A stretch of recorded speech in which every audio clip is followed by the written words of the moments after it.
Welcome to The Dentist Show. Let's jump right in. All right, welcome to another episode of The Dentist Show. The Dentist Show. We are still here, guys. We are. Sorry. Yeah. If you don't like us, don't listen. Wait. No. Just for real though. Just mute it. I encourage you to listen to us if you like us. If you don't like us, you can keep listening if it's just for laughing entertainment. Yeah. You can laugh at us. Yeah. We love people that laugh with us. We love people that laugh at us. And most of all, we love people that laugh with us, though, for sure. Yeah. And we did get a question that we didn't regard when we did scale our $20 million company. We are not a DSO.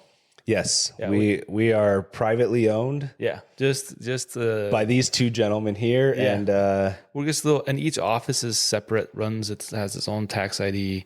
We don't even have like centralized services, nothing. We're just hacks. So to get that in the air, we're not a DSO. We do a lot of dentistry. We do have amazing dentists that work for us. We do. Amazing team, but that's just to get out there. And that's not this episode. But this episode is, did that really just happen? I don't know. Did it really just happen? It did. I say, so I've been in dentistry, 11, going on 12 years. Yeah. And I say that frequently to myself, okay. Yeah, actually, the wildest thing is you'd think that doing dentistry for as long as you have, you wouldn't still have that. Did that really just happen question come up very often, right? Right. And I feel like, at least for me, I've been practicing for now 6 years. It's way more than I thought that would be.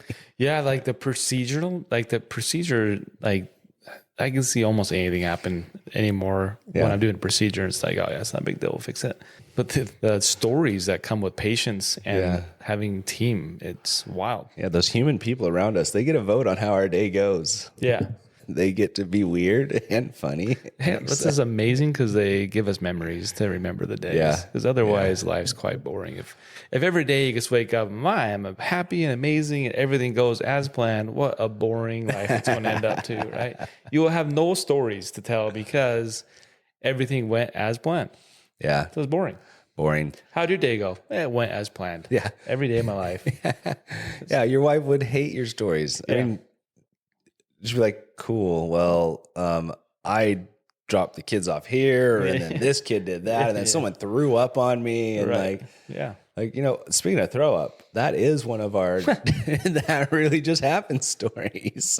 I have a few throw up stories, but one in particular. That's not even the best though. There's more. No, yeah. Do we want to start with the best and go down to the start? Well, and we were going to say this for another one, but I only have one really good throw up story, and it was related to a TikTok. So we do IV sedations, and Ryan does too. Yeah. And when I started doing IV sedations, I was not the greatest, and I could not starting the IV. They'd have a huge vein and I'd just blow right through it, And so the assistant at the time, Morgan, who was awesome, started helping find tips, maybe this would help, maybe this would help.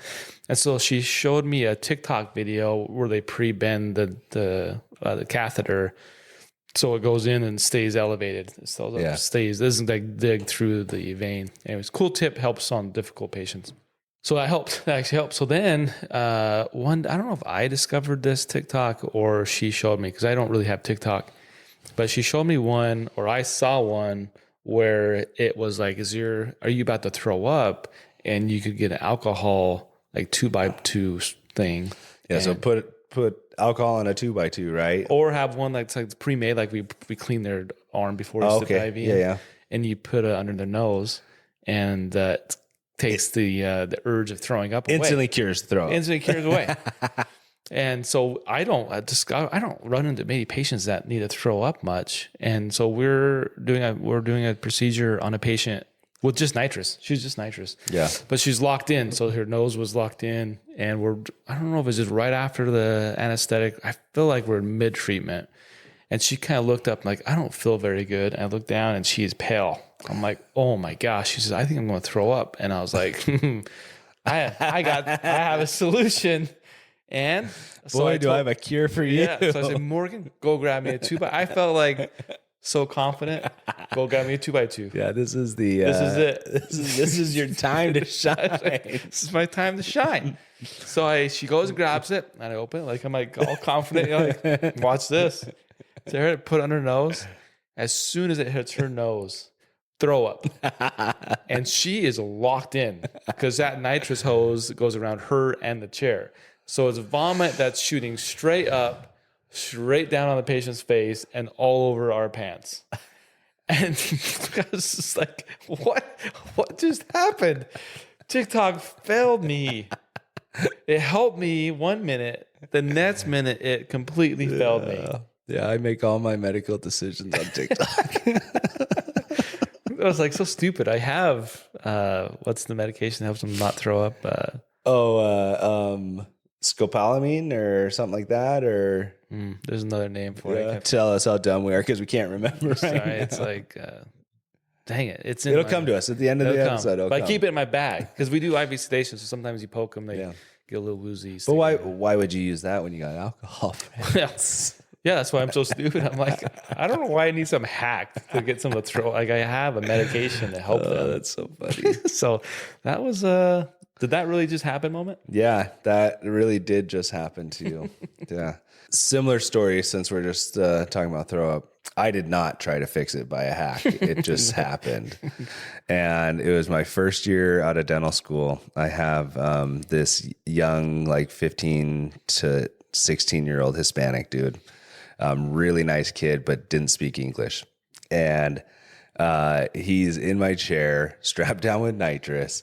And I'm just going to town, working around. And then like I sit up to look and he's like looking at me funny, but he can't articulate what he wants.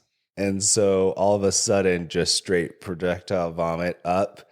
And then he turns and looks right at me, like eye contact with me, and then just throws up all over me. Oh, yeah. Yeah. It was super awesome. So cool. Yeah. I was like 40 minutes from my house too, and no spare scrubs. Yeah. This was like in the morning. Perfect. And so I wore these really awesome purple scrubs the rest of the day. Yeah. Yeah, they were the spare scrubs for the assistants. And we had a patient. That reminds me. We were doing all-in-4 on the patient. And when I first started doing all-in-4s, I would just use like nitrous or Halcyon. Yeah. And this older guy was such a cool dude. He's from I want to say Nebraska, but he's like my guy. Yeah. He's probably a Viking. Like Vikings. Yeah, we've talked about that in previous podcasts. But he's a cool dude. We sedate him, or not sedate him. We give him Halcyon or nitrous. I just know he wasn't sedated like with IVs. And we are finishing the procedure. We're close. We're suturing or something, and he just full on just turns to the side and starts vomiting, and it was blood. Oh. Because he swallowed a bunch of blood. Yeah, so he got sick from all the blood, and we did obviously it's our fault. Like I'm sure we just didn't do a good job keeping it out there, and it was a bloody scene, like a murder just scene, all over the floor. And like my assistant, that guy Bryce, who's a male assistant, super good dude. All of our shoes were ruined. Like it was not just like I think he looked over to Bryce.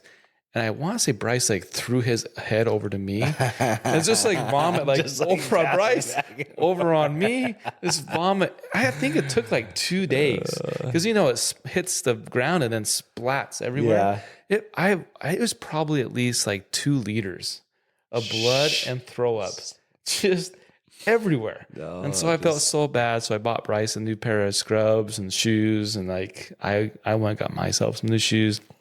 Oh man. That was the messy. I totally forgot about that. That was the messiest scene I've ever seen. Like if I was a police officer, that was probably more bloody than what they see from a gun shooting. Like it was under like it hit and then went under the cabinet. Yeah, so like splats underneath the cabinet. It's like underneath our delivery units. I was like, oh my, who's going to clean this up? Because if I clean this up, it's going to be the, So Bryce had a strong stomach, and I owe Bryce for cleaning that one up. Good job, Bryce, wherever you are. Yeah, that was another one. Did that just happen? Yeah. Did that really just? No one told me. Like someone, I think when I entered dental school, they said sometimes kids they'll throw up a little bit. They never said adults do that. No, not a 6-year-old man with a full stomach of goo. Yeah, so that's awesome. Beware of that. And and yes, we do Halcyon. Yes, he did not eat before the appointment, but he must have not I don't know if I don't think it was all blood. Maybe he lied to us about. Yeah, maybe he had like a gallon of water in him with blood. That was like chunky. Okay. And now we're getting like mature audience here. Yeah. We give a mature rating. He got his burrito. Yeah, that's what it looked like. I think he had a breakfast burrito. And he told me he didn't eat anything. I love a good breakfast burrito, but mixed with a gallon of blood. Yeah, I'll pass on the blood. That was when that story stayed alive for a while. That was about 7 years ago. I can't believe I forgot about that one. That's that was awesome. A good one. He was a good dude. So, any other throw up stories? Let's see. I hope not. They're probably grossed out. Yeah, I don't. I wish I had some wood in my distance so I could knock on it and tell you that as of now, I don't think I have any throw up, and I don't want anymore. You know, one of the wildest stories where I mentioned this before to you. I really said, like, did that just happen? And it wasn't throw up related. I was interviewing a doctor for my second location, or it was my third location actually at the time. Then I sold my second location, so this is my third, but I'll sell another one. Yeah. And this guy came in, and he was a little different, cool dude. We had so many similarities. So he came from a contractor family. He was actually a general contractor and decided to go to dental school. Oh, okay. I did plumbing, and actually while I was in undergrad, I actually did a little general contracting. I remodeled bathrooms and kitchens. So we just had so much in common. I think this is perfect, although you're a little odd. Like you're odd enough that patients are going to like you. Yeah. You know, like we are, like, who likes just an average guy? They like the kind of weird ones or quirky ones. They want someone. That's why they like me so much. Yeah. There's like memories there being made. Yeah. Like, this guy's odd. I like him. Yeah. So we're in my office, and he was asking a question about X-ray or what I would do in a certain case. And so he's pointing at the X-ray, and he stops, and I'm talking to him, and he's just like pointing, and he froze there. I remember this. What are you? I didn't remember this story until just now. Like, why are you frozen? And so like this guy sat there. What is what's going on? Yeah. And he starts like moving back and forth, and then full on has a seizure. And I was like, are you kidding me? Is this really happening right now? Like, so he kind of sat him down. He's like going in the chair, and he kind of calms down, and like, I've seen multiple seizures now. I guess nothing really surprises me anymore. Yeah. I think I have 5 patients that have done this. He comes out of it, and it's almost like he wanted to finish his question. Yeah. And then he saw me like close to him, like, are you okay? And so he knew something happened. I was like, did you just have a seizure? Should we call like the paramedics? Is this the first time? He says, yeah, I don't have seizures. This is weird. I was like, what? This is wild. And at that point, so he had a problem more, and he wasn't epileptic. It's kind of a sad story. He got divorced, couldn't afford meds anymore, and stopped taking them. And I was like, I keep taking your meds. You can't be a dentist. No, you can't practice for like 9 months, I think is what they say. So anyways, kind of ended up being a sad deal, but it was one of those stories that you keep in mind. Like, did that just really happen? Did that really just happen? It did just happen. And that was one that stays with me. Yeah. And you feel bad for him. Yeah, that's interesting. Not as cool by any means, but your story made me just think about the other day. I'm in doing some dentistry, and I get like in the middle of the procedure, one of my assistants comes and says, "Hey, so so-and-so is in our lobby, and they kind of passed out, and now he like has his shoes off, and he's laying on your chair in the lobby." And I'm like, normally we like they're just like, "Hey, we need you like an op 13 or something if it's like an emergency." I'm like, okay, I don't know if this is like urgent or not. So I'm like, you know what? I'm going to step out and go see what's going on. Yeah. And one of our patients like was feeling super like lethargic. He like felt like he was going to pass out. And he was in our hygiene chair and he's like, so I'm just going to go home and I'll do my appointment later. Yeah. Right. And he walks out to our lobby and then like stumbles, catches himself on our couch. Apparently, like this is all secondhand information to me. And then I go, and then by the time I get out there, he's like got his shoes off. He's got like his shirt like unbuttoned.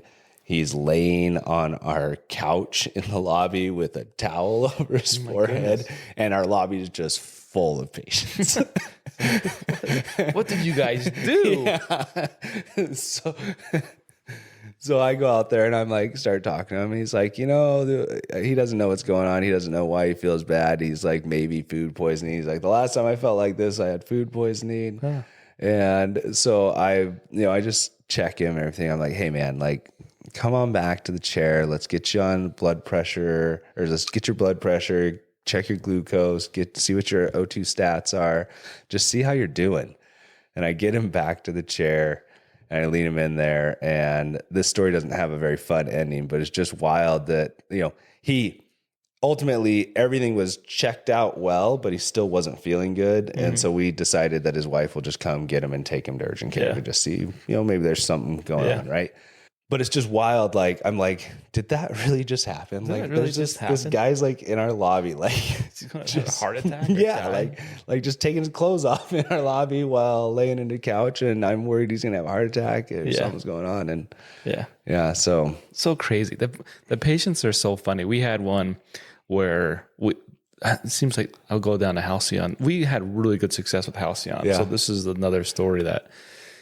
With Halcyon, so there's just a few. If you do oral sedations, you know what I'm talking about. Sometimes, most like 80% of the time, easy breezy.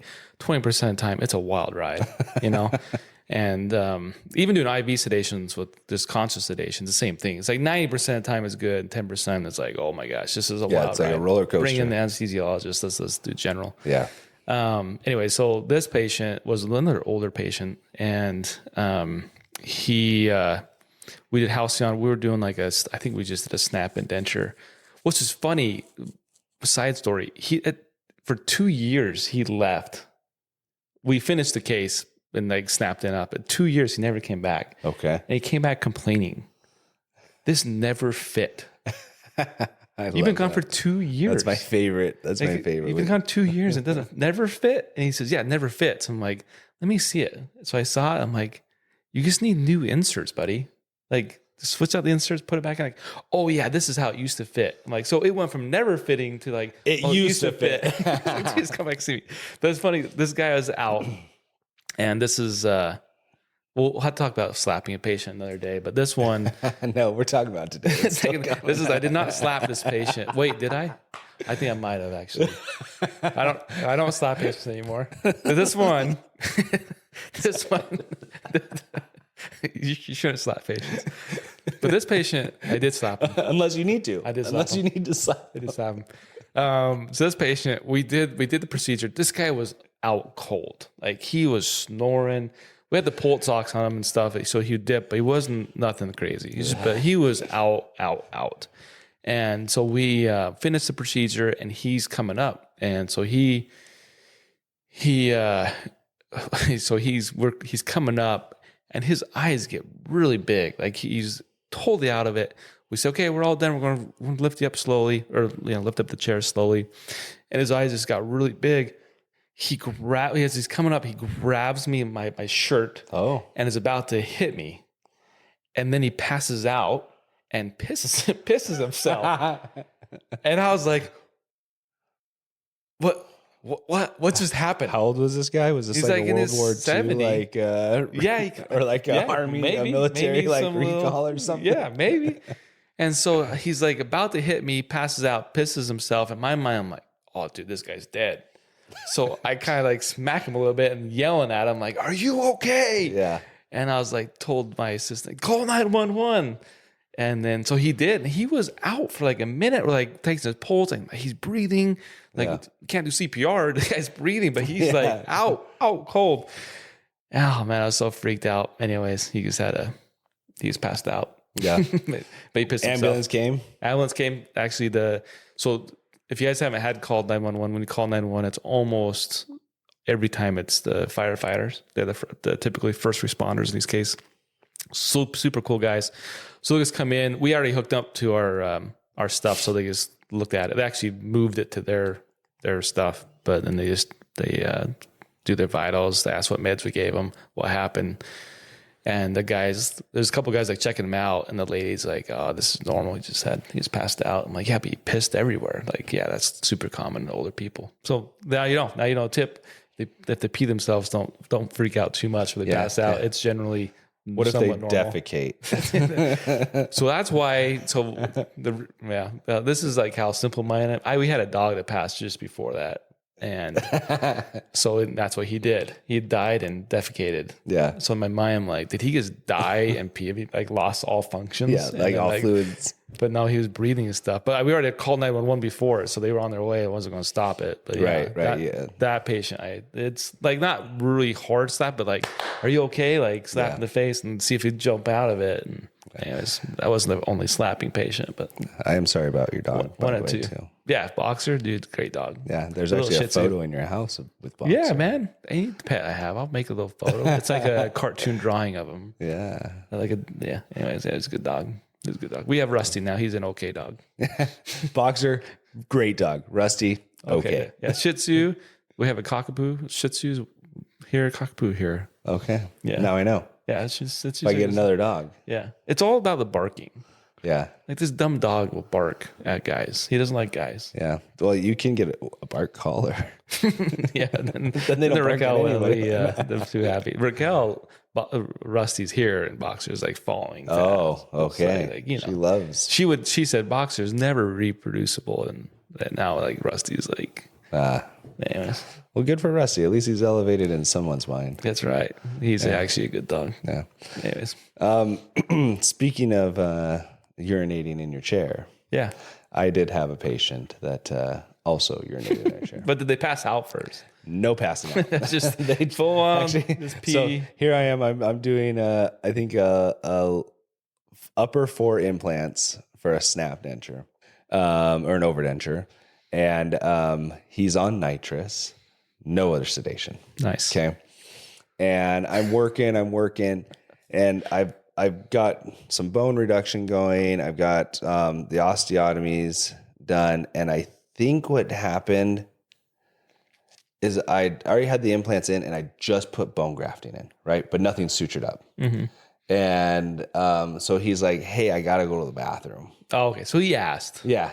And I'm like, "Yeah, can you hold it for just a second?" And he's like, "Yeah, I'm good." And so I'm suturing, and then because like I don't want him to go out to the bathroom like totally all the bone grafting like getting lost. And he gets up, goes to the bathroom, and as soon as he gets up, you can already see he pees pants. I'm like, shoot. Do I say something? Do I just let it go? Just let it go. Yeah. And so I didn't say anything. He goes to the bathroom, comes back, and then we get started on the lower. Yeah. And from then on, he had to go to the bathroom like 6 times. Well, he didn't want to risk it. Right. He lost. Well, actually, I think he didn't want to risk it. And every time he said he had to go to the bathroom, from then on, I'm like, yep, go. Like, get up, get out of here. So did your assistant clean up the urine after he left so it was clean? Or did the guy come back, sit in your mess? This is what you did. I do not remember wiping it down or seeing anyone wipe I'm sure your down. assistant did. I'm sure they did. Because she probably felt so bad because she's like, oh my gosh. He warned us. I would venture to say that our assistant probably wiped it down. But the funny part is like he had to go to the bathroom like 6 more times after that. And so the procedure was just like interrupted by bathroom breaks the whole time. Yeah. But the best part about it is he'd already did the deed in his pants the first time. Yeah. So. Why the rush? Well, he didn't want the rash to That's what it is. Get bigger. Yeah. And like, he never said anything about it. We never said anything about it. Stupid awkward. The next time he came to the appointment, the only thing he said was, "Sorry, I had to go to the bathroom so much during our last procedure." Maybe he didn't know. Maybe he didn't. Maybe he didn't know that you knew. That's probably what it is. He thought he played it cool. Yeah, but he left a little puddle behind. Yeah. Did that really just happen? Yeah, it did. So one last one. We were doing Halcyon again, and we used to have a dentist that came and did CT grafts for us, and so he was doing all in 4 because of difficult cases early on. So we're doing Halcyon again. Once again, Halcyon was really good for us for the most part.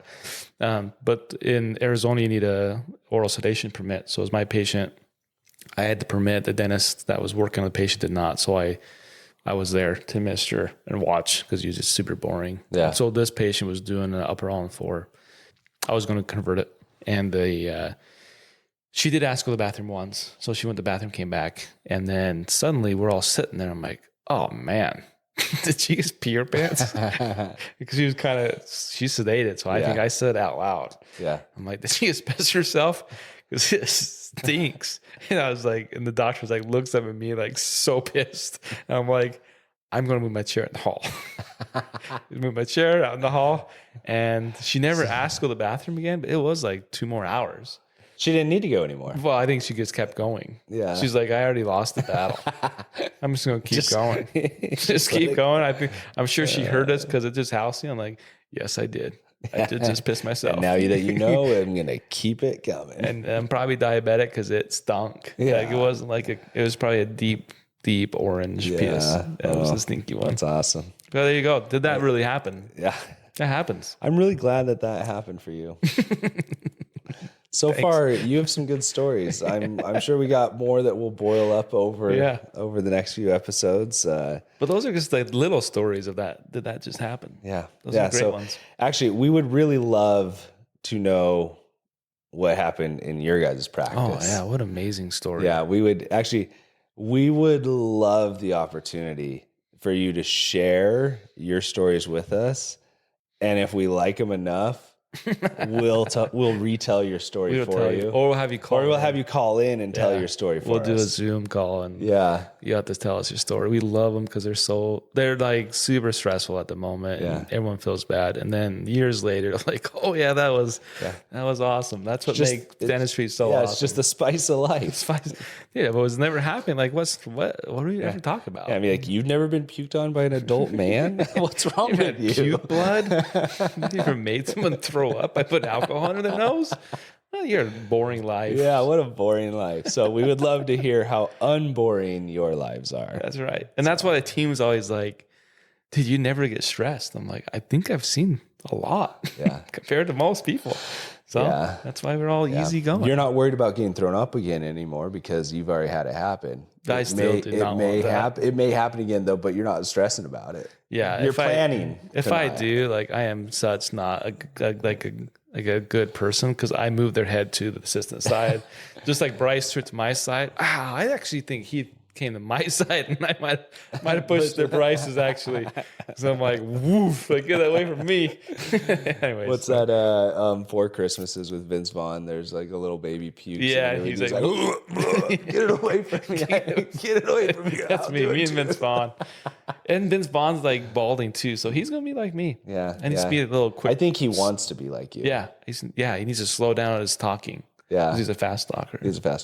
Anyways, well, thank you for joining us this episode of the Dentist Show. Yeah, go below. There's a link for a PDF for a download about how the 8 lessons that we learned to scale a $20 million company in revenues, and join us for next time. Yeah, where we'll talk more about how we can add value to your practice, to your life, or just tell you some funny stories about ours. Yeah, our career is awesome, so go out and enjoy it. Awesome. Thanks, guys.